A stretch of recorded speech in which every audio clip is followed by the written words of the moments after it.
There was one market-moving announcement after another as Donald Trump started his new term as US president. From vowing to unleash fossil fuels to ending support for EVs and hitting pause on a promise of sweeping tariffs, the pledges kept coming. America will be a manufacturing nation once again, and we have something that no other manufacturing nation will ever have, the largest amount of oil and gas of any country on earth, and we are going to use it. With US equity markets shut for a public holiday Monday, it fell to Asian and European investors to give the first response. The moves proved surprisingly muted. Japan's Nikkei index ended the day modestly higher, while South Korea's Kospi and China's Shanghai Composite indexes ended broadly flat.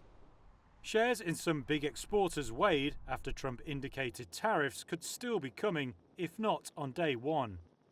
Hyundai Motor, which has a plant in Mexico, was among the fallers, losing about 1%. European shares then opened flat. Rising healthcare and financial shares offsets broader losses coming from uncertainty over Trump's proposed tariffs. European major automakers felt pressure though. Stellantis was down around 2%, while Volkswagen, BMW and Mercedes all fell too. Oil traded gently lower amid conflicting signals. Trump's promise to drill baby drill suggested higher supply ahead. But he also cut incentives for EVs and promised to refill US oil reserves, potentially boosting demand. The reaction on currency markets was more marked.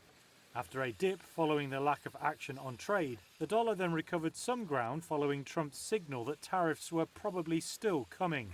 We're thinking in terms of 25% on Mexico and Canada because they're allowing vast numbers of people. Canada's a very bad abuser also. Vast numbers of people to come in and fentanyl to come in. The Canadian dollar and Mexican peso both fell versus the greenback in response.